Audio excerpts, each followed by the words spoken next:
দেয়ালের প্রতিটি কোণে, প্রতিটি ফ্রেমে, প্রতিটি রেখায় ছড়িয়ে আছে রুচির ছাপ। প্রবেশপথের ঠিক ডান দিকে সাজানো কিছু চিত্রকর্ম, কেউ হয়তো ছবি নয় বরং অনুভব এঁকেছে ক্যানভাসে। নিঃশব্দে দাঁড়িয়ে আছে কিছু শোকেস আর সাইড ইউনিট, যাদের গায়ে রাখা ছোট ছোট মূর্তি, বই আর সুভেনির যেন সফরের নীরব দিনলিপি। সামনের দিকে চোখ পড়লেই যে জিনিসটি প্রথমে মন কেড়ে নেয় তা হলো বিশাল জানালার সারি, সোনালি কাঠের ফ্রেমে বাঁধানো, যেগুলো ঘরটাকে কেবল খুলে দেয় না বরং যেন বাইরের সবুজকে আপন করে নেয়। কাচের ওপারে জঙ্গল, বলতে গেলে ছোট ছোট বাঁশের ঝাঁক, গাছগাছালির নকশা এমনভাবে মিশে আছে যেন ঘরের সঙ্গে প্রকৃতির গোপন কোনো চুক্তি হয়েছে বহু আগে। মেঝেটি চকচকে কিন্তু জাঁকজমক নয়, একটা অনাবিল মসৃণতা আর উষ্ণতা আছে তার গায়ে। মাঝে ছড়িয়ে রাখা একটি নরম টেক্সচারওয়ালা রাগ, যার নকশা বিছিয়ে রেখেছে কিছু হারানো গল্পের টুকরো টুকরো অনুবাদ। ঘরের আরেক সাইডেও রাখা দুটি সোফা, একটি গাঢ় নীল, অন্যটি ধূসর লালচে, নিভৃত আরামদায়ক। তাদের পাশে রাখা গোল কফি টেবিলের যেন সন্ধ্যার আলাপের চক্রবিন্দু। এক কোণায় পুরনো ধাঁচের একটি গ্লোভ রাখা, আর তার পাশেই দাঁড়িয়ে আছে আধুনিক ডিজাইনের একটা ল্যাম্প স্ট্যান্ড, যেন ইতিহাস আর বর্তমান পাশাপাশি বসে আছে আরাম করে। ছাদের কাছাকাছি ওঠা সিঁড়ি দেয়াল ঘেঁষে উপরে উঠেছে ঝুলন্ত ব্যালকনির দিকে।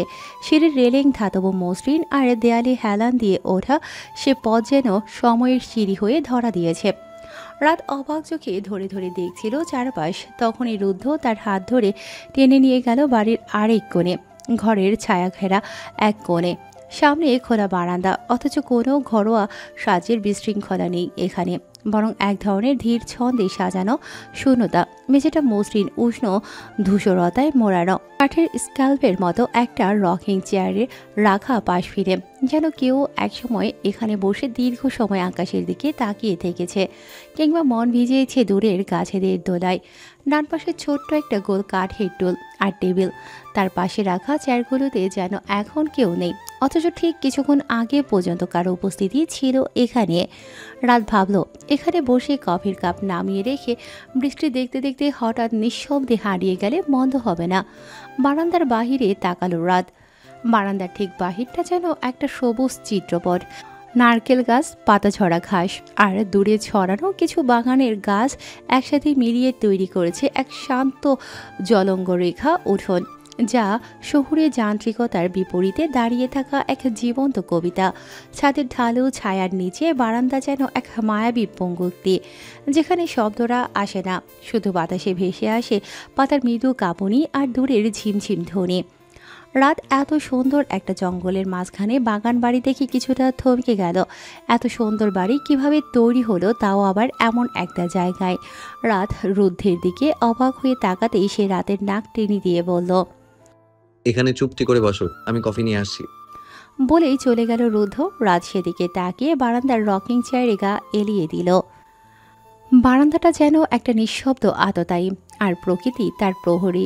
চারপাশে অগণিত গাছগাছালি মাথা নুইয়ে দাঁড়িয়ে আছে, যেন তারা রাত নামের এই তরুণীর নীরব দর্শক। বাতাসে নারকেল পাতার দুলে ওঠা, দূরের পাখিদের শেষ বাঁকা ধরে ফেরা, আর ঘাসের গায়ে শিশির জমা, সব মিলিয়ে একটা মায়াবী নীরবতা চারপাশে। রাত চুপচাপ বসে আছে কাঠের রকিং চেয়ারে, দেহটা খানিকটা হেলিয়ে, চোখটা অদৃশ্য কোনো রেখার দিকে স্থির। তার চোখে মুখে আবেশ, যেন সে এই সবুজের মধ্যে হারিয়ে যাচ্ছে ধীরে ধীরে। বারান্দার চারপাশে ঝরে পড়া পাতার শব্দ আর বাতাসে ফুলের গন্ধ তাকে পুরোপুরি মুছিয়ে নিয়েছে সময় থেকে। সে বুঝতে পারছে না কেন, কিন্তু আজ প্রকৃতি তাকে অন্যরকম টানছে, শুধু চোখে নয় মনে গিয়েও বসে গেছে। সন্ধ্যার পরে হাওয়াটা কিছুটা ঠান্ডা হয়েছে, পাতার ফাঁকে ফাঁকে কিছু জোনাকি চলছে, আর দূরে এক পাখি গুনগুন করে ডাকছে একটানা ক্লান্তিহীন। রাত তখনও জানে না এই সন্ধ্যার নিস্তব্ধতাকে ঠিক এখনই ভেঙে দেবে এক চেনা কণ্ঠ। আচমকা পেছন থেকে ভেসে আসে এক হাঁটার শব্দ, মৃদু নরম, যেন কেউ বুঝেই হাঁটছে, ধ্বনি যেন না হয়। রাত ঘুরে তাকায় সেদিকে, ঘাড় ফিরিয়ে সেদিকে তাকাতেই চমকে উঠে বসে রাত। সামনে দাঁড়িয়ে রুদ্ধ, দুহাতে ধরা এক বিশাল গোলাপের তোড়া, রক্তিম গাঢ় লাল, যেন এই সবুজের এক প্রকার আগুন জ্বালিয়ে দিয়েছে সে। রুদ্ধের চোখে ছিল সেই পুরনো চাহনি, অল্প একটু ঘাম, কিন্তু ঠোঁটে ভীষণ শান্ত একটা হাসি। এগিয়ে এসে রাতের কপালের সঙ্গে কপাল ঠেকালো রুদ্ধ। তারপর গভীরভাবে নিঃশ্বাস টেনে সে কেবল এতটুকু বলল, 18ই জানুয়ারি আমরা আমরা এক হয়েছিলাম রাত। মনে পড়ে সে দিনটার কথা? রুদ্ধ কিছুটা থেমেই পুনরায় আবার বলল, আজকে ঠিক 1 বছর আগে রাত। রুদ্ধের গলা স্বর ভারী হয়ে উঠল যেন ভালোবাসায়। 1 বছর আগে আজকের এই দিনে আমি তোমার নাম ধরে প্রথম ইজাব কবুল বলেছিলাম। আল্লাহর নামে কালেমা সাক্ষী রেখে আমার হয়েছিলাম। রাত চুপচাপ চোখ জোড়া বুঝে ফেলল রাত। সেই দিনের কথা মনে পড়ে গেল তার আচমকাই। সেদিন ছিল জানুয়ারির হিমেল সন্ধ্যা। চারিদিকে মোমবাতির আলো আর একজন কাজী সাহেব সামনে বসা। তার সামনে ছিল রুদ্ধ শুভ্র রঙা পাঞ্জাবিতে। কপালে ছিল বিরক্তির গাঢ় ভাঁজ, সাথে একটুখানি ঘামও লেপ্টে ছিল। কবুল বলার আগে রাত এক পলক দেখেছিল তখন। তার ভাবনার মাঝে আচমকা আর রুদ্ধ এগিয়ে এসে কোলে তুলে নিল রাতকে। গোলাপের তোড়াটা রাতের কোলের উপর রেখে তাকালো রাতের দিকে। রুদ্ধ রাতকে কোলে নিয়ে রান্নাঘরের দিকে পা বাড়াতে বাড়াতে বলল, চলো বউ, তোমাকে আজ আমার স্টাইলে আমার হাতে তৈরি বেস্ট চিকেন তান্দুরি আর পরোটা করে খাওয়াবো। আপনি রান্না করতে আদৌ জানেন? 1 বছর দেশের বাইরে ছিলাম, তখন কি আমাকে আরেক বউ রেঁধে খাইয়েছিল নাকি? নিজেই রান্না করে খেতে হতো। বলে রান্নাঘরে এসে রাতকে একপাশে বসিয়ে দিয়ে সে নিজের শার্টের হাতা কিছুটা আরও গুছিয়ে নিল। তারপর ফ্রিজ থেকে আগে থেকেই ম্যারিনেট করা চিকেন বের করতে লাগলো। তারপর তার মধ্যে একে একে প্রয়োজনীয় সব উপকরণ দিয়ে প্যানে তেল গরম হতে দিয়ে এক এক করে ভাজতে লাগলো। রাত সেদিকে কপাল কুঁচকে তাকালো। এ আবার কেমন চিকেন তান্দুরি? দুপুর তেলে কেউ চিকেন তান্দুরি বানায়? রাত রুদ্ধের দিকে তাকিয়ে তার এক ভ্রু উঁচিয়ে জিজ্ঞেস করলো, এভাবে কোন আমলে তন্দুরি চিকেন বানানো হতো? হ্যাঁ, আহা, তোমাকে বললাম না এটা আমার স্টাইলে। চুপচাপ দেখো। রাত কিছু বলে না, চুপচাপ রুদ্ধের কাণ্ড দেখতে লাগলো। রুদ্ধ এক এক করে চিকেনগুলো ভাজতে ভাজতে পরোটা বানানোর জন্য সব তৈরি করে রাতকে ডাকলো। তা বেলে দিতে রাত নাক ফুলিয়ে গেল রুটি বেলতে। কি একটা রসকসীন জামাই বিয়েছে। কই ভাবলো বিবাহ বার্ষিকী উপলক্ষে রুদ্ধ তার সাথে রোমান্টিক টাইম স্পেন্ড করবে, আর তার বেটা কিনা তাকে দিয়ে এখন রুটি বানাচ্ছে। এই ছিল কপালে। ছি, থু, লাগবে না এমন জামাই। রাত এক একে রুটি বেলছে আর রুদ্ধ তা ভাজছে তেলে। হঠাৎ করে ঝুপঝুপ শব্দ করে বৃষ্টি শুরু হলো। বৃষ্টি শুরু হতেই রাত 1 কাপ চা নিয়ে হাঁটা দিল বারান্দায় রুদ্ধকে একা রান্নাঘরে ফেলে। বারান্দার এক কোণে বসে আছে রাত। কাঠের দোলনা চাড়িয়ে হেলান দিয়ে দূরের গাছগাছালির দিকে চেয়ে আছে সে। সামনে একটা ছোট্ট টেবিল, তাতে ধোয়া ওঠা চায়ের কাপ। বারান্দার রেলিংয়ের গায়ে সাটা বেলের পাতাগুলো সিক্ত হয়ে গেছে রাত থেকে ঝরে পড়া বৃষ্টিতে। বাতাসে এখনও ভাসছে কাঁচা মাটির সোদা গন্ধ আর বৃষ্টি ভেজা পাখির পালকের গাঢ় অনুভব। বারান্দার ঠিক পাশে ছোট্ট খোলা রান্নাঘরটা, যেখানে বসে রান্না করছে রুদ্ধ। আর রান্নার মাঝে আর চোখে দেখছে রাতকে। কাঠ আর বাঁশে গড়া দেয়াল, জানালাটা অর্ধেক খোলা। জানালার কাছ বেয়ে নিচে গড়িয়ে পড়ছে বৃষ্টির ফোঁটা। এক একটা ফোঁটার নিচে আলোর প্রতিফলনে যেন গলে যাচ্ছে স্বপ্নের রং। রাতের চোখ সেই জানালার দিকে চলে যায় হঠাৎ। কি এক অদ্ভুত ভালো লাগা ছুঁয়ে যায় তার বুকের ভেতর। আধ ভেজা গাছ, পাশে দাঁড়িয়ে থাকা কিছু গাছ, আর বাতাসে ভেসে আসা ফুলের মৃদু ঘ্রাণ, সব কিছু মিলিয়ে এই মুহূর্তটা হয়ে ওঠে তার জীবনের এক মায়ার দৃশ্য। বৃষ্টির শব্দে পাতার মৃদু নাচনে জানালার কাছে ছুঁয়ে পড়া ফোঁটার কাঁপনে রাত বিভোর হয়ে বসে থাকে। তার চারপাশে প্রকৃতি যেন ধীর স্বরে কোনো কবিতা পড়ছে একা একা। তখনই রুদ্ধ এসে কোলে তুলে নিল রাতকে। রুদ্ধ রাতকে কোলে নিয়ে পা বাড়ালো রান্নাঘরে। ঠিক তখনই আকস্মাৎ চারপাশ ঘন অন্ধকারে মুড়িয়ে কারেন্ট চলে গেল। রুদ্ধ রাতকে কোলে নিয়ে রান্নাঘরের এক কোণায় রাতকে বসিয়ে দিয়ে 2টা বড় বড় মোটা মোমবাতি জ্বালিয়ে নিল। তারপর সেই মোমবাতির আলোতেই এক প্লেটে পরোটা ও আরেক প্লেটে তন্দুরি চিকেনগুলো নিয়ে রাতকে বলল, শার্টের কোনা ধরে আমার পিছু পিছু আসো তো। রাত রুদ্ধের কথা মতোই রুদ্ধের ডান হাতের শার্টের এক কোণা খামচে ধরে গুটি গুটি পায়ে এগিয়ে গেল রুদ্ধের পেছন পেছন। রুদ্ধ রোমে বারান্দার দিকে পা বাড়ালো। তারপর মোমবাতিগুলো রাতের হাত থেকে নিয়ে টেবিলের এক কোণায় রেখে রাতের হাত ধরে মেঝেতে বসিয়ে দিয়ে পরোটা ছিঁড়ে এক টুকরো তন্দুরি নিয়ে মুড়িয়ে রাতকে খাইয়ে দিতে লাগলো। মাঝে মাঝে নিয়ে সেও 2-1 গাল খেলো। রাত খাবার মুখে নিতে অবাক চোখে তাকালো রুদ্ধের দিকে। লোকটা এত ভালো রান্না করে। রাত তো ভেবেছিল নয় নুন বেশি দিয়ে ফেলবে, না হলে 1 গাদা ঝাল দিয়ে রাখবে, কিন্তু না, একদম নিখুঁত পরিমাণে হয়েছে সবকিছু। রুদ্ধ রাতকে খাইয়ে দিয়েই বলল। উঠে দাঁড়াও তো। রাত কৌতূহলী কণ্ঠে বলল। কেন? রুদ্ধ অদ্ভুত স্বরে বলল। তোমাকে শাড়ি পরিয়ে দেবো, তাই পরবে না? রাত উত্তর দিতে পারল না। আচমকায় মনে পড়ে গেল বিয়ের কিছুদিন পরে রুদ্রের হাতে শাড়ি পরার সেই ঘটনা। লজ্জায় মুখ লাল হয়ে আসলো। তখনই রুদ্ধ আবার বলে উঠল। হুম? লৌহ রঞ্জিত হবে। ঝিরিঝিরি মেঘ নেমেছে। বাতাসের দাপটে মোমবাতিগুলো মৃদুভাবে একবার জ্বলছে, একবার নিভছে।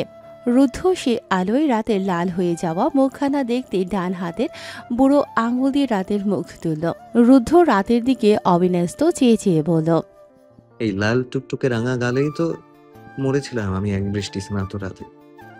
বর্ষণ তখন জোরেই নেমেছে, খুবই জোরে। ঝিমঝিম শব্দে কর্ণকুহর ধাঁধিয়ে যাচ্ছে। রুদ্ধ আবার বলল। চলো না, তোমাকে শাড়ি পরিয়ে দিই। বলেই পুনরায় বলল। বিয়ের শাড়ি, লাল টুকটুকে বউদের মতো। তারপর রাতের হাত ধরে বিছানার এক কোণায় দাঁড় করালো রাতকে রুদ্ধ। রুদ্ধ এবার পাগলামি শুরু করলো। সারা আলমারি ঘেটে ঘুটে লাল টুকটুকে রঙের বেনারসিটা বের করলো। দেশে ফিরে এসে বেনারসিটা কিনে রেখেছিল সেখানে। মাঝে মধ্যেই এখানে এসে থাকা হতো তার। তাই তার জামা কাপড় ভাঁজে কই পড়ে আছে খুঁজে পাচ্ছে না এখন। রাত রুদ্ধকে থামালো না। যে স্বেচ্ছায় পাগলামি করে তাকে কি থামানো যায়? বরং সে তাকিয়ে দেখল রুদ্ধের করা পাগলামি। আলমারি থেকে সেটা বের করে রুদ্ধ সুন্দর করে রাতকে নিজ হাতে তাকে পরিয়ে দিল শাড়িটা। রাতের এতদিন খুব আফসোস হতো কেন তার লাল টুকটুকে শাড়ি পরে বিয়ে হলো না তা নিয়ে। অথচ আজ সে লাল টুকটুকে বেনারসি পরল। হয়তো আজকের জন্যই বিয়ের দিন তার লাল টুকটুকে বেনারসি পরা হয়নি। রুদ্ধ রাতকে শাড়ি পরিয়ে দিয়ে এক এক করে গহনাগুলোও পরিয়ে দিল, যা সে আগে থেকেই শাড়ির সাথে কিনে রেখেছিল। ঘাসের বুকে মসৃণহীন পথ, বৃষ্টি ভেজা জলে তার রূপ বেড়েছে শত শত গুণ। বর্ণনা করা অতি দুষ্কর। আশেপাশে নাম না জানা বহু গাছগাছালির ভিড়। সবুজ পাতাগুলো যেন এক একটা প্রেমপত্র। বাতাসের সাথে পাল্লা দিয়ে কাছে সব। কাঁপছে তাদের অনুভূতি। ঝড়ো হাওয়ায় উঁচু মগডালগুলো যেন মাথা নুইয়ে নুইয়ে অভিবাদন জানাচ্ছে এই বৃষ্টিবিলাসী যুগলকে। ফাঁকা বাড়ির সামনে খোলা জায়গায় শুধু তারাই যে এই ভালোবাসার নীরব সাক্ষী। রাতকে দু হাতে ধরে খুব সাবধানে নিয়ে বাহিরে আসলো রুদ্ধ। ঘাড় ঘুরিয়ে তাকালো। ভিজে চুপচুপে হয়ে গেছে তার রাত রঙ্গনার দিকে। ভিজেছে সে নিজেও। আকাশ ছুঁয়ে আসা শীতল পানি শরীর স্পর্শ করতে লাগলো তাদের। রুদ্ধ দুর্বোধ্য হাসল। পৃথিবীর সবচেয়ে সুন্দর দৃশ্যটাই বোধহয় প্রিয়সীর অসংকোচ বৃষ্টিবিলাস। কোনো জড়তা নেই। সামনের মানুষটা তার অর্ধাঙ্গ। সে যে তার খুব ভরসার। বেহিসেবি অঝোর ধারায় স্পষ্ট দেখতে পারছে না রাত এত তেজ বর্ষণে। হাত দিয়ে চোখের উপর ছাউনির মতো করে পানি থেকে চোখ দুটো আড়াল করল সে। ঈষৎ তপ্ত কণ্ঠে বলল। এই আপনার হঠাৎ কি হলো আজ? আমি রাতে গোসল করলেই তো বকা দেন, আর এখন সোজা ভিজতে নিয়ে এলেন। তার উপর শাড়ি পরিয়ে বৃষ্টি বিলাস করতে দিচ্ছেন। রুদ্ধ পলক ফেলল না। একই দৃষ্টিতে চেয়ে থেকে আচ্ছন্নের মতো বলল। রাত এক কদম আগালো। গায়ে বেনারসি ভিজে শেষ। বেনারসি একটু উঁচু করে রুদ্ধের পায়ের উপর দাঁড়িয়ে বলল রাত, কালচে বাদামি চুলের গোছা পিঠ জুড়ে। রুদ্ধ হাত বাড়িয়ে খুব কাছে টেনে নিল তাকে। চোখে দুদর্ণনীয় প্রেম নিয়ে বলল। বৃষ্টিবিদ্ধ প্রহরে আচমকাই আমার হয়ে যাওয়া আমার সাদা রঙনা। এই জীবনের প্রথম ও শেষ আমার ভালোবাসা, আমার রাত রঙনা, আমার অর্ধাঙ্গিনী, যার ছোট্ট এক আর্তনাদেই থমকে যায় আমার নিঃশ্বাস। রক্তবাহিকাগুলো কাঁপে কোনো অজানা ভয়ে। অস্থির চিত্ত নিঃশব্দে নিংড়ে ওঠে সারা দেহ জুড়ে। আমার হৃদয়ের সম্রাজ্ঞী, আমার রাত রানী, আমার মায়াবিনী, আমার প্রিয়তমা, আমার সবকিছু। এই মেয়েটাকে আমি অসম্ভব ভালোবাসি। রাত মাথা নামালো। চোখ নামিয়ে ছোট করে বলল। ছি। রুদ্ধ রাতে নুইয়ে থাকা মুখখানা বৃদ্ধাঙ্গুল আর তর্জনীর সাহায্যে থুতনি ধরে উঁচিয়ে তুলল। চোখের দিকে চেয়ে খুব ধীরে ধীরে দূরত্ব কমালো। ঠোঁটের কাছাকাছি আসতেই রাত মৃদু কণ্ঠে বলল। ওপাশ থেকে রুদ্ধ একই সুরে একরোখা উত্তর দিল রাতের কথার তালে। রাত মুচকি হেসে ফেলল রুদ্ধের বলার ভঙ্গিতে।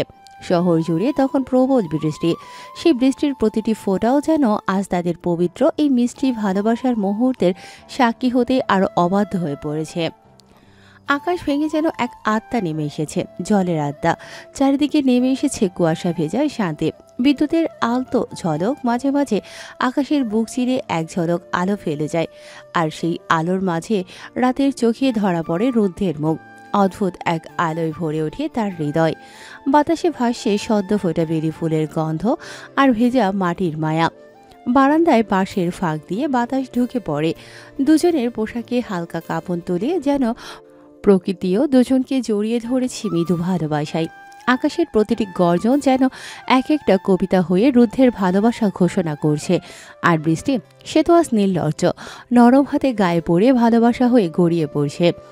রাতের চোখে তখন রুদ্ধের দৃষ্টির গভীরতায় হারিয়ে রুদ্ধ চুপচাপ তাকিয়ে থাকে মেয়েটার দিকে, যাকে সে বহুবার ছুঁয়েছে, আপন করে রেখেছে নিজ বক্ষস্থলে। রুদ্ধ আস্তে করে হাতটা বাড়িয়ে দেয়। রাতের সরু চিকন নরম আঙুলগুলো ধরা পড়ে তার পাথরে উষ্ণ হাতের ভেতর। মুহূর্তেই এক নরম শিহরণ ছড়িয়ে পড়ে শরীরের প্রতিটি কোষে। বাইরে তখনও বৃষ্টি, তবে তাদের ভেতরে আর এক ঝড় নিভৃত, আবেগ মাখা অথচ অদ্ভুতভাবে শান্ত। রাত ধীরে ধীরে চোখ নামিয়ে ফেলে। রুদ্ধ তার দিকে একটু ঝুঁকে আসে। তার নিঃশ্বাসে উত্তপ্ত হাওয়া এসে আশ্রে পড়ল রাতের মুখে। রুদ্ধের শরীর থেকে ভেসে আসা মাতাল করা সুগন্ধ এসে ধাক্কা খেল তার নাকে। বৃষ্টি ভেজা রাতের উষ্ণতা আর অসমাপ্ত হাজার অনুভব। এক ফোঁটা জল পড়ে বারান্দার বাসে, আর সেই শব্দে সময় থমকে দাঁড়ায়। রুদ্ধ রাতের গলার মধ্যে যে কানের কাছে ঠোঁট নিয়ে আলতো করে চুমুক খেল, তারপর রুদ্ধ কণ্ঠে মৃদু ছোঁয়া লাগিয়ে ফিসফিসিয়ে বলল, ভালোবাসি। কেঁপে উঠল রাত। রুদ্ধ ধীরে ধীরে রাতকে তার বুকে টেনে নেয়।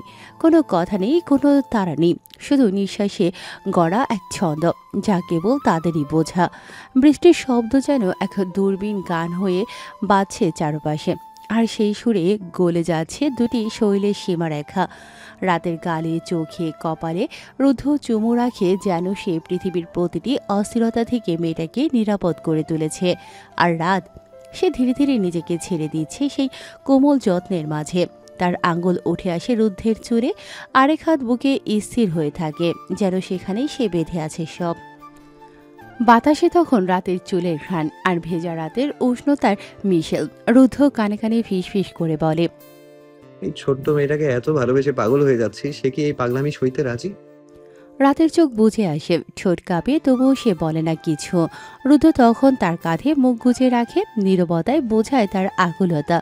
ধীরে ধীরে তাদের ঠোঁট একত্র হয়, সহজেই কিন্তু অবিচ্ছেদ্য এক আকর্ষণে। সেটা কোনো জ্বলে ওঠা আগুন নয়, বরং এক দীর্ঘদিনের চেনা আশ্রয় খুঁজে পাওয়ার অনুভূতি। স্পর্শে, চুম্বনে, শ্বাসে শ্বাসে তারা বেঁধে ফেলল এক ঘর, যার দরজা বাইরে নেই, যার ভেতর একান্তই তাদের। আর বৃষ্টির শব্দ, সেটাও থেমে যায় শেষে, যেন প্রকৃতিও মাথা নত করে। ধীরে ধীরে রুদ্ধ হাত বাড়িয়ে রাতের চুলের ভেতর আঙুল চালিয়ে দেয়, আলতোভাবে ছোঁয়ায়, যেন কোনো অলিন্দ ছুঁয়ে যাচ্ছে। রাতের গা হিম, অথচ রুদ্ধের হাতের ছোঁয়ায় সে কেঁপে উঠছে ভেতর থেকে। রুদ্ধ তার কপালে চুমু দিয়ে ফিসফিসিয়ে অনবরত বলতে লাগলো, ভালোবাসি। তাদের আঙুল একত্র হয়, বুকের ভেতরে ঢেউ ছুঁয়ে যায় ধমনীতে ধমনী।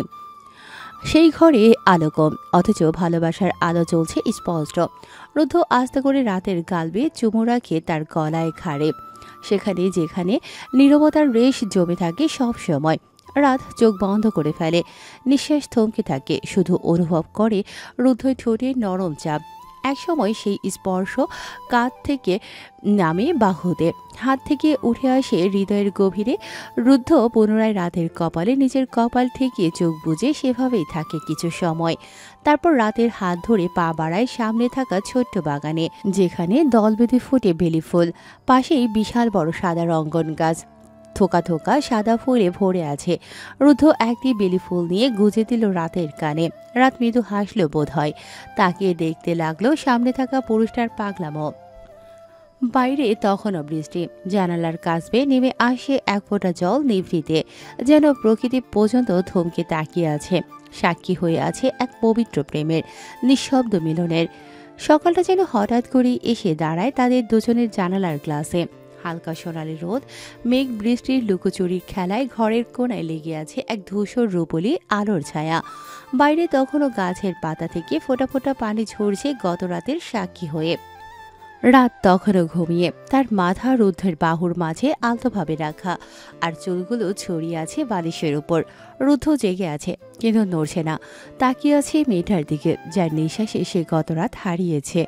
আবার নিজেকে ফিরেও পেয়েছে। রাতের কাঁধে রাখা হাতটা আলতো করে টেনে নেয়, যেন ঘুম না ভাঙে তার। কিন্তু ঠিক তখনই রাত একটু নড়ে ওঠে, চোখ মেলে দেখে রুদ্ধকে। জেগে গেলে? রুদ্ধ মুচকি হেসে বলল। রাত ঘাড় ঘুরিয়ে জানালার বাইরে তাকায়। মেঘলা আকাশ, ছুঁয়ে যাওয়া রোদ